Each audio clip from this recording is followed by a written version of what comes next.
السلام علیکم ورحمۃ اللہ وبرکاتہ۔ ان الحمد للہ والصلاة والسلام علی رسول اللہ وآلہ وصحبہ ومن والاه۔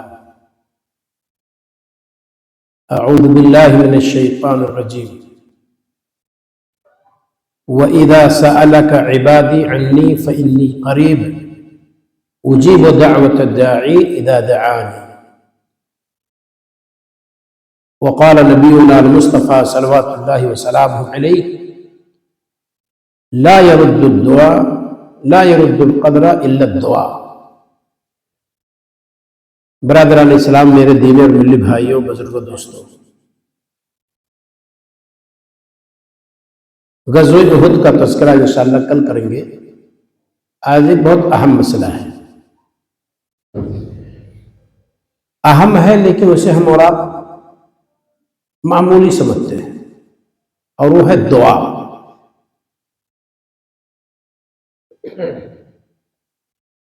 دعا کے معنی ہوتے ہیں پکار کے، التجا کے، گزارش کے، اور دعا عبادت ہے۔ بعض روایات جن پر کلام بھی بعض علماء نے کی ہے، الدعاء مخ العبادہ، دعا عبادت کا مغز ہے۔ الدعاء هو العبادہ، دعا ہی عبادت ہے۔ اور جو حدیث میں نے پڑھی ہے وہ بالکل صحیح ہے کہ قدر کو، تقدیر کو اگر کوئی چیز رد کر سکتی ہے تو صرف دعا ہے۔ آخر میں انشاءاللہ ذکر کریں گے کہ تقدیر تو لکھ دی گئی ہے تو کیسے دعا اس کو رد کر دے گی، اس پوائنٹ پر انشاءاللہ گفتگو کریں گے۔ ہمارے نبی صلی اللہ علیہ وسلم جب فجر کی صلاۃ ادا کرتے تھے تو اسے مصلی پر بیٹھتے تھے، اور صحابہ بھی اسے یا تو اپنے مقام پر بیٹھے ہوتے تھے یا تو آپ کے قریب آ جاتے تھے، اور کافی دیر تک بیٹھے رہتے تھے۔ بعض روایات سے پتہ چلتا ہے حتی تطلع الشمس، یہاں تک کہ سورج طلوع ہو جاتا۔ اس دوران کچھ چیزیں اور دیکھنے میں آتی ہیں۔ مدینہ کے لوگ پانی لے کر آتے ہیں اور نبی صلی اللہ علیہ وسلم اس میں ہاتھ ڈال دیتے، اور لوگ لے جاتے، پیتے، شفا یاب ہو جاتے ہیں۔ یہ آپ صلی اللہ علیہ وسلم کے ہاتھ کا تبرک تھا، جو آپ کے بعد کسی کو حاصل نہیں ہے، کہ کوئی تھک دے گا، کوئی مار دے گا، کوئی لات سے پیر سے ڈھکیل دے گا، یا کوئی کسی چیز پر پھونک دے گا تو تبرک ہو جائے گا، نہیں، یہ نبی صلی اللہ علیہ وسلم کے لیے تھا۔ اسی مقام پہ نبی صلی اللہ علیہ وسلم فرماتے ہیں من صلی الغداۃ فی جماعت، جس نے صبح کی صلاۃ جماعت میں ادا کی، ثم جلس فی مقعدہ، پھر اپنے مقام ہی پہ بیٹھا رہا، ویذکر اللہ، اور اللہ کا ذکر کرتا رہا، حتی تطلع الشمس، یہاں تک کہ سورج طلوع ہو گیا، ثم صلی رکعتین، پھر سورج کے طلوع ہونے کے بعد 2 رکعت ادا کی، فَلَهُ كَأَجْرِ حَجٍّ وَعُمْرَةٍ تَامَّةٍ تَامَّةٍ تَامَّةٍ، تو ایسا جس نے کیا تو اس کو جو اجر ملے گا ایک حج ایک عمرہ کا برابر برابر برابر۔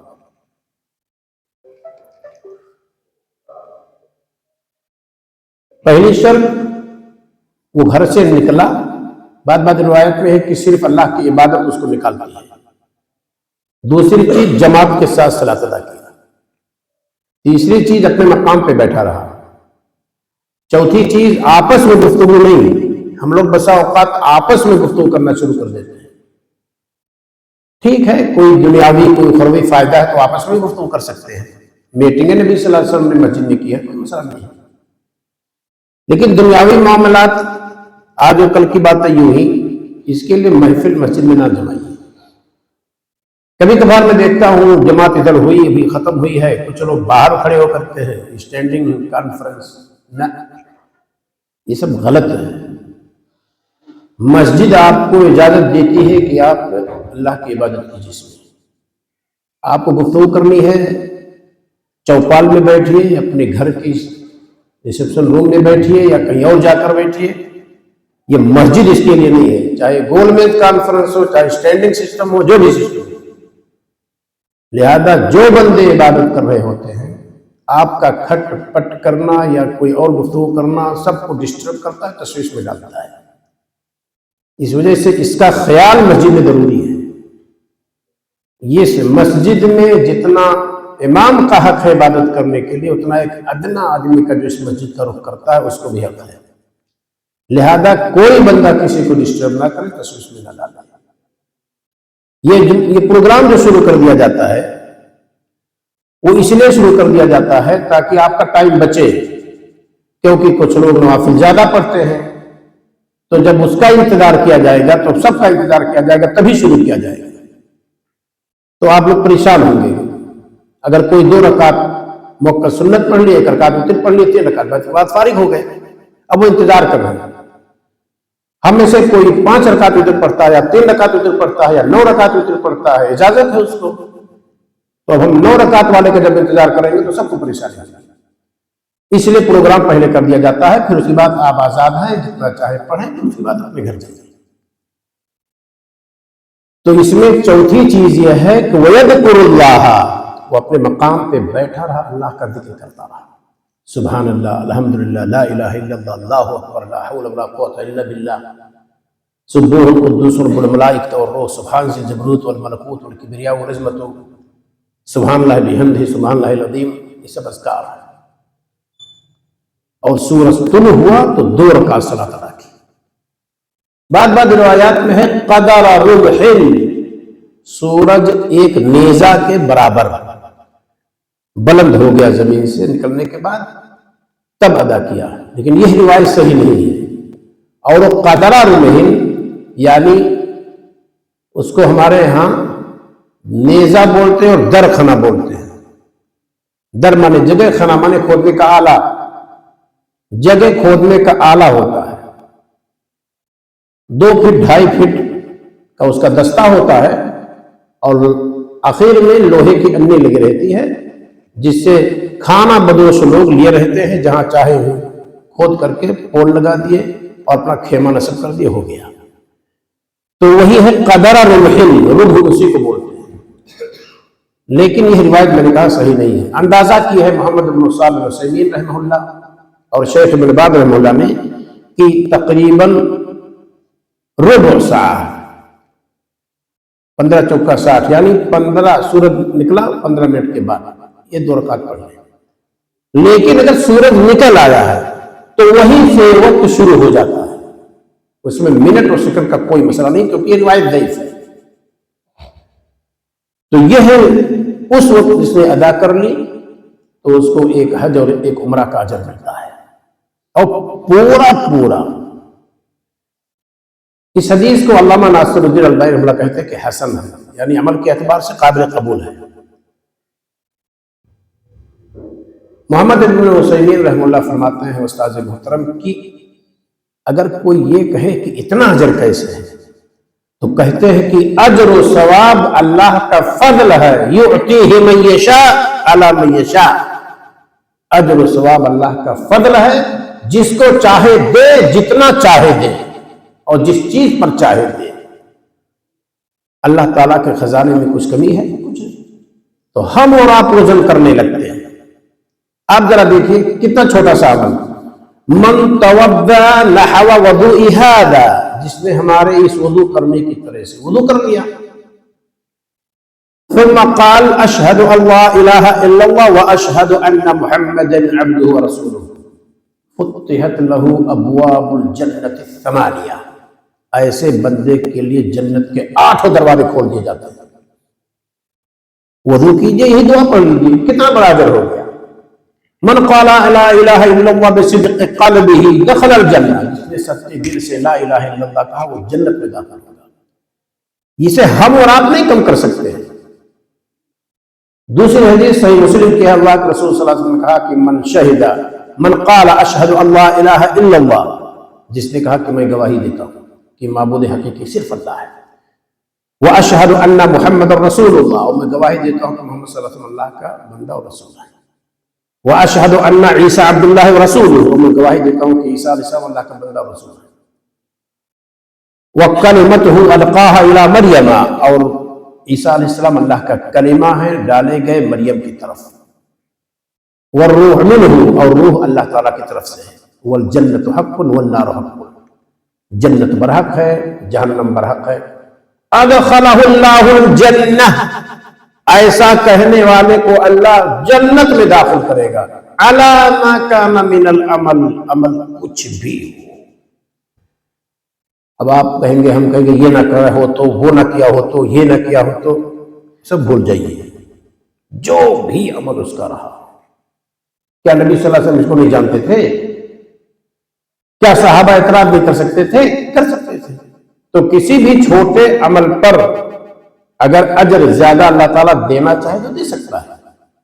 ہاں، موضوع اور ضعیف حدیث کی ایک پہچان ضرور بتائی گئی ہے کہ عمل تھوڑا سا ہو اور اجر بہت زیادہ ہو،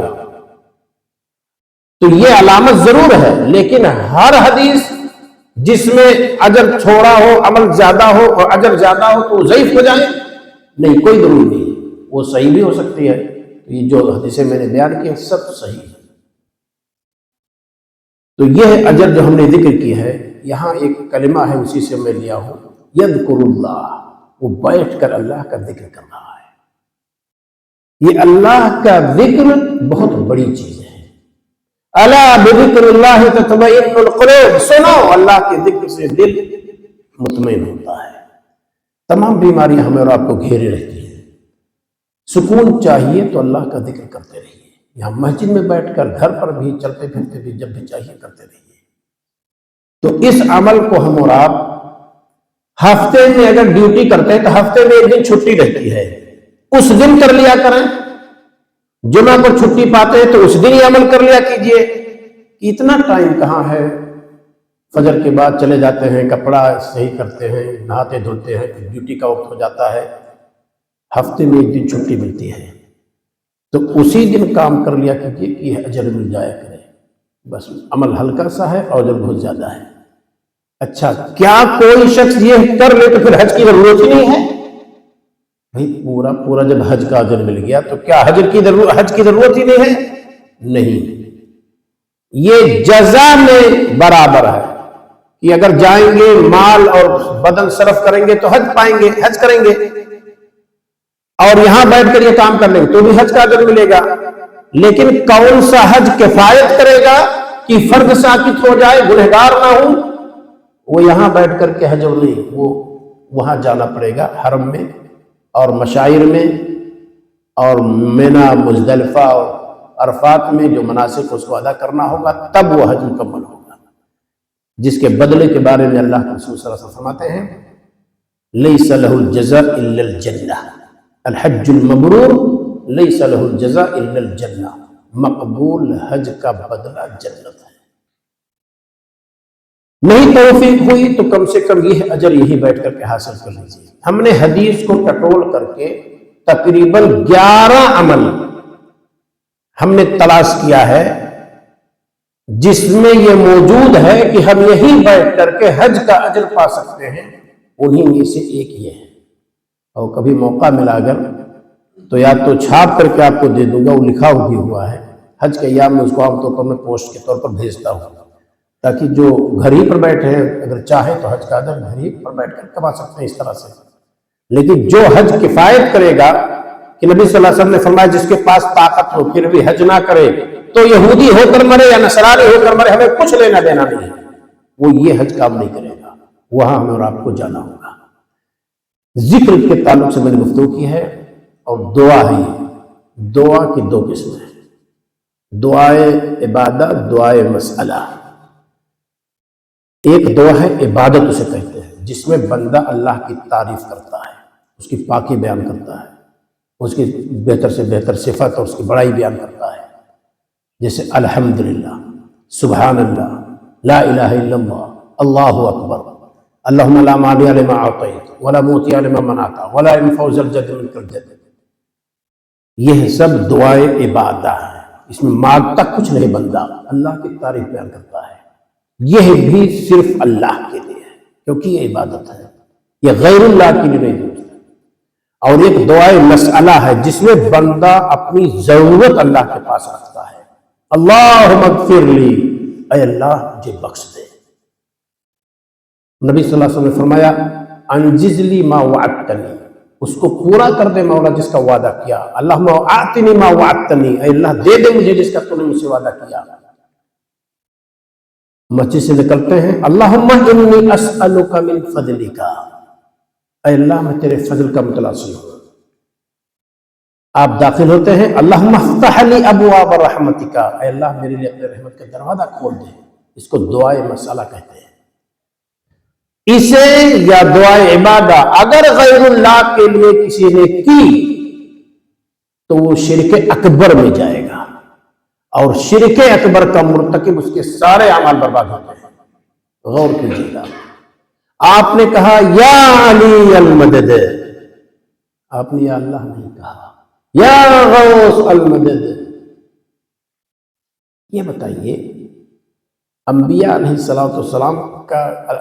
السلام کا تذکرہ قرآن میں ہے. زکریہ علیہ السلام نے بڑھاپے میں بچہ مانگا اللہ سے. ابراہیم علیہ السلام نے بڑھاپے میں اولاد مانگا اللہ سے. نبی صلی اللہ علیہ وسلم نے فتح مانگی اللہ سے. کیا ان نبیوں کی مذمت مقصود ہے قرآن میں ذکر کر کے؟ نہیں، تعلیم مقصود ہے کہ آپ کو بھی مال چاہیے، سربراہی چاہیے، حکومت چاہیے، طاقت چاہیے، فتح چاہیے، اولاد چاہیے تو اللہ سے مانگیے. یہ تعلیم کی خاطر اللہ تعالیٰ نے ذکر کیا ہے قرآن میں. کسی نبی کی مذمت نہیں کی ہے اللہ تعالیٰ نے، اور وہی دینے والا ہے. اب ہم دوسروں کے نام کی دہائی دیں، اس سے انسان شرک اکبر میں پڑتا ہے، کیونکہ یہ دعائے مسئلہ ہے اور دعائے مسئلہ بھی عبادت ہے.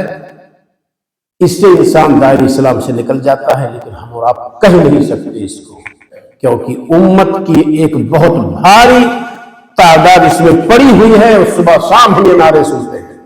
لہذا ہم سب کی ذمہ داری ہے کہ اس دعوت کو ان کے کانوں تک پہنچائیں. وہ ہمارے بھائی ہیں، وہ بھولے ہوئے ہیں، ان کو یہ پتہ نہیں دعائے مسئلہ کیا ہے، دعائے عبادہ کیا ہے. وَإِذَا سَأَلَكَ عِبَادِي عَنِّي فَإِنِّي قَرِيبٌ، اے محمد میرے بندے آپ سے میرے بارے میں پوچھیں تو کہہ دیجئے میں قریب ہوں. اجیب دعوت الداعی اذا دعانی، پکارنے والے کی پکار میں سنتا ہوں جب وہ پکارتا ہے. جب صبح ہو، شام ہو، دن ہو، ٹھنڈی ہو، گرمی ہو، جب وہ پکارتا ہے میں سنتا ہوں. تو جب اللہ نے کہہ دیا ہے میں قریب ہوں اور جب پکارے میں سنتا ہوں، تو پھر تیسرے کی ضرورت، دوسرے کی ضرورت ہمیں کیوں پڑتی ہے؟ ہے کوئی بندہ دنیا میں کہے کہ جب مجھے پکارو میں سنتا ہوں؟ کوئی ایسا نہیں ہے.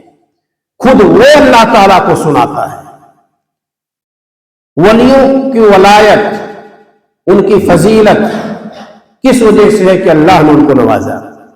نبیوں کی نبوت، رسولوں کی رسالت، علماء کا علم، یہ ساری چیزیں کس نے عطا کی ہیں؟ اللہ نے عطا کی ہیں. تو گھوم کر کے ساری بڑائیاں تو اللہ کی ہیں. کسی بزرگ انسان کی دعا سے ہم وسیلہ پکڑیں یہ درست ہے کہ آپ ہمارے لیے دعا کر دیجیے. کر سکتے ہیں کیونکہ وہ زندہ ہے، وہ طاقت رکھتا ہے. گھر میں سانپ نکلا، پڑوسی سے آپ نے کہا گھر میں لاٹھی نہیں ہے، آپ جلدی لاٹھی کو لے کر کے آئے، ہمارے گھر میں اژدہا نکلا ہوا ہے. وہ زندہ ہے، پڑوسی لا سکتا ہے، لاٹھی دے سکتا ہے، آپ لاٹھی سے مار سکتے ہیں، بھیڑیے کو لاٹھی سے بھگا سکتے ہیں، یہ صحیح ہے. لیکن غیب میں، آڑے وقت میں اگر کسی کے نام کی دہائی دے کر کے پکارا جائے گا تو صرف اللہ ہے. لہذا گھروں میں، تجوریوں پہ، مسجد کے دروازے پر، مسجد کے محراب پر یا محمد یا اللہ یا غوث یا علی یا اللہ کا کوئی مسئلہ نہیں ہے. اللہ تو ہمیشہ سنتا ہے، لیکن وہاں برابر میں یا محمد لکھ دینا، یا علی لکھ دینا، یا غوث المدد لکھ دینا، یا علی حجویری لکھ دینا، یا سید داتار لکھ دینا، یا حضرت بل لکھ دینا، یا حاجی علی لکھ دینا، یا حاجی ملنگ لکھ دینا، یہ بالکل درست نہیں ہے۔ ہمارے نبی صلی اللہ علیہ وسلم سے پہلے انبیاء تھے، نبی صلی اللہ علیہ وسلم کو بھی پریشانیاں آئیں۔ ابھی بدر کا واقعہ بتایا کہ آپ پیشانی زمین پر رکھ دیے اور کہا اے اللہ یہ جماعت اگر آج ماری گئی، کیوں نہیں کہا آپ نے یا ابراہیم میرے دادا، یا اسماعیل میرے دادا، یا آدم میرے دادا ابو البشر، آؤ مدد کے لیے۔ ان انبیاء کے نام کی دہائی نبی نے کیوں نہیں دی؟ کیونکہ آپ جانتے تھے کہ یہ سب مدد کے لیے نہیں آ سکتے ہیں، آنے والی ذات ہے صرف اللہ تعالیٰ کی۔ تو ہم دعائے عبادہ ہو، دعائے مسئلہ ہو، کسی اور کے لیے نہ پھیریں۔ وَإِذَا سَأَلْتَ فَاسْأَلِ اللَّهِ وَإِذَا اسْتَعَنْتَ فَاسْتَعِنْ بِاللَّهِ، جب مانگے تو صرف اللہ سے مانگے، اور جب مدد طلب کرے تو صرف اللہ سے مدد طلب کرے۔ یہ وہ مدد ہے جو اللہ کے علاوہ کوئی نہیں کر سکتا غیب سے، یہ وہ سوال ہے جو اللہ کے علاوہ کوئی نہیں حل کر سکتا ہے۔ لیکن جو انسان حل کر سکے، جو انسان زندہ آپ کی مدد کر سکے، آپ اسے مانگ بھی سکتے ہیں، اسے سوال بھی کر سکتے ہیں، اس کو قیاس نہیں کیا جائے گا۔ آج کل لوگ ایسے ہی مثال دیتے ہیں، دیکھیے یہ لوگ کہتے ہیں کہ بغیر سیڑھی کے چلتے ہیں، ابھی وکیل سے اگر جج سے بات کرنا ہو تو وکیل پکڑتے ہیں، اور اللہ کی ذات اتنی بڑی ہے کہ اس کے پاس یہ جائیں گے ڈائریکٹ۔ مذمت کرتے ہیں لوگ، ہنستے ہیں، افسوس ہوتا ہے۔ ایک گھوس خور جج اور وکیل، جو جج ہماری بات کو سمجھ نہیں سکتا۔ ہم دیہاتی ہیں، ہمارے علاقے میں الگ ایک زبان بولی جاتی ہے۔ وہ جج اگر مغربی یوپی کا ہے تو مشرقی یوپی کے دیہاتی بھاشے کو ضروری نہیں کہ سمجھ جائے، اگر وہ ہندی اور اردو کا ماہر ہے تو ضروری نہیں کہ انگلش سمجھ جائے، اگر وہ انگلش کا ماہر ہے تو ضروری نہیں کہ اردو سمجھ جائے۔ اور اللہ خود ساری زبانوں کا پیدا کرنے والا ہے، ہر زبان کو سمجھتا ہے، اس کو کسی وکیل کو سمجھانے کی ضرورت نہیں ہے۔ تو پھر مثال کیوں اس طرح دی جاتی ہے؟ اللہ نے جب کہا ادعونی استجب لکم، مجھے پکارو تو میں سنوں گا۔ جب یہ چھت کہے چڑھنا ہے، ہاں میں نیچے آ رہی ہوں، تو اب نہیں وہی ٹھہری، کیوں ٹھہرے؟ سیڑھی لے کر آتا ہوں۔ اللہ والے لوگ کہیں اس کا ذہن چل گیا ہے۔ چھت جب خود کہہ رہی ہے کہ میں آنے والی ہوں نیچے، تو وہاں سیڑھی کی ضرورت کیا ہے؟ تو اللہ رب العالمین کہہ رہا ہے ادعونی، تم پکارو مجھے، استجب لکم، قبول کروں گا میں۔ کیسے قبول کرے گا؟ وہ ہماری اور آپ کی ذمہ داری نہیں ہے، ہماری اور آپ کی ذمہ داری پکارنے کی ہے، قبول کرنے کی ذمہ داری اللہ کی ہے۔ کیسے پکارے اسے ہمیں جاننا ہے، کیسے وہ قبول کرے گا یہ وہ جانے، پر ہم اسی کو پکاریں۔ تو یہ دعائے مسئلہ ہو جس میں کچھ سوال اللہ سے کریں، یا دعائے عبادہ ہو صرف اللہ کی تعریف کریں۔ صلاۃ کے بعد جو اذکار ہیں سب دعا ہے، اذکار ہے، جس کو دعائے عبادہ کہتے ہیں۔ اس میں بندہ سوال نہیں کرتا ہے، وہ پڑھیے سب چیزیں دیکھیے آپ۔ اس وجہ سے وہاں دعا کی شکل بنانا، اجتماعی شکل میں ہاتھ اٹھا کر کے، کوئی مسئلہ نہیں۔ وہ اذکار ہیں، آپ اللہ رب العالمین کا ذکر کر رہے ہیں، ٹھیک ہے، آپ نے اللہ کی عبادت کی، آپ اپنے طور پر چاہتے ہیں کہ ہاتھ اٹھا کر کبھی مانگے تو مانگے، کبھی صبح مانگے، شام مانگے، جب چاہیے جب مانگے۔ تو ہماری اور آپ کی کوشش ہونی چاہیے کہ دعا کو عبادت جانیں اور اللہ تعالیٰ کو نہ بھولیں، ہمیشہ اسی کو پکارتے رہیں۔ ان الذین یستکبرون عن عبادتی سیدخلون جہنم داخرین، جو لوگ تکبر میں آ کر مجھ سے نہیں طلب کرتے، عبادتی ہے دعائی، مجھ سے دعا نہیں کرتے، ان قریب ان کو رسوا کر کے یا ڈھکیل کر کے ہم جہنم میں داخل کر دیں گے۔ ہم ہیں مانگے کوئی تو ناراض ہوتے ہیں، وہ اللہ ہے جو کوئی مانگے تو خوش ہوتا ہے اور عابد بندوں میں شمار ہوتا ہے۔ یہ بندوں میں اور اللہ میں فرق ہے۔ ہم بندوں میں جس سے ڈرتے ہیں اس سے دور ہوتے ہیں، اور اللہ کی خوبی ہے اس سے ڈریں گے تو آپ قریب ہو جائیں گے۔ لہذا ہم اللہ تعالیٰ کو نہ بھولیں، نہ اللہ تعالیٰ کو عام لوگوں کی طرح سے سمجھیں۔ جتنا مانگیں گے اتنا وہ دے گا، یا تو فوراً دے دے گا، اے اللہ یہ اینٹ ہے مٹی کی، سونا کر دے گا سونا۔ اللہ کل شیء قدیر، ہر چیز پر قادر ہے۔ یا وہ سونا نہیں کیا، اس سے بڑی مصیبت کوئی آنے والی تھی، ہٹا دیا، کئی دعا کر رہا ہٹا دو مصیبت. یا نہ تو سونے کو اللہ اینٹ کو نہ سونا بنایا نہ مصیبت ہٹایا. قیامت کے دن بندہ دیکھے گا، اللہ کہے گا کہ تیرے اجر ہے. کہے گا اللہ میں نے کیا کیا ہے کہ اتنا بڑا اجر؟ ارے دنیا میں رو رو کے مانگا تو ایک اولاد تو دی نہیں تو نے، تو یہ سب کیا ہے؟ کہا وہاں نہیں دیا تو یہاں کے لیے رکھ دیا ہے. ہماری دعا کبھی اکارت جائے گی ہی نہیں اگر اخلاص ہے اور اتباع رسول ہے، بدعت نہیں ہے تو. وہ سمجھیے آپ کی تینوں پرکار، تینوں طریقے میں سے کوئی طریقے سے دعا قبول ہے. یا تو جو مانگے وہ مل گیا، یا مصیبت آنے والی ہٹ گئی، یا بروز قیامت ہمیں اور آپ کو اللہ تعالیٰ نے بہت بڑے اجر و ثواب سے نواز دیا. تو اللہ سے کبھی نہ کٹے. ہم بہت کمزور ہیں، اللہ تعالیٰ کی طرف سے تعاون نہ ہو تو اس مسجد میں نہیں آ پائیں. کیا کہتے ہیں؟ اہدنا الصراط المستقیم، سیدھے راستے کی ہمیں توفیق فرما. اس سے پہلے ہی کہتے ہیں ایاک نعبد و ایاک نستعین، اے اللہ ہم تیری ہی عبادت کرتے ہیں، تجھ سے ہی مدد چاہتے ہیں. نبی صلی اللہ علیہ وسلم نبی تھے، رسول تھے، کہتے تھے یا مقلب القلوب ثبت قلبی علی دینک، اے دلوں کو پھیرنے والے ہمارے اس دل کو اپنے دین پر ثابت کر دے. یہ دعا ہمیں اور آپ کو بھی ہمیشہ کرتے رہنا چاہیے. تو جب انبیاء دعا کے محتاج تھے تو ہم اور آپ کو ٹائم نہیں نکال پاتے تو دعا کریں. لہذا کوشش ہو کہ ہم جلد بازی نہ کریں. ٹھیک ہے کام ہے چلے جائیے، ورنہ یہ مسجد اللہ کا گھر ہے، یہاں جتنا وقت گزر جائے سب سے بہتر خطہ ہے. اور مارکیٹ روئے زمین پر سب سے بری جگہ ہے. لیکن ہماری کوشش مسجد میں کم ہوتی ہے، مارکیٹ میں عام طور پر ہم گھومتے رہتے ہیں. جہاں ایک سامان خریدے 4 دکان گھومتے ہیں. اسی بہانے چلو دیکھیں کچھ کیا ریٹ ہے، کیا کیا ہے. یہاں بیٹھیے، ٹائم نکالیے، ذکر و اذکار کیجئے، ایک ایک پل ہمارے اور آپ کے اجر لکھے جائیں گے. تو اللہ رب العالمین سے دعا ہے مولا کہ ہمیں اور آپ کو دعا کی توفیق عطا فرمائے اور اسے ہم عبادت سمجھیں. اور دعا جو غیب سے ہو، جو آڑے وقت میں ہو، صرف اللہ تعالیٰ کو پکاریں ایسے موقع پر، کسی اور کو اس کے ساتھ شریک نہ کریں. وآخر دعوانا الحمدللہ رب العالمین.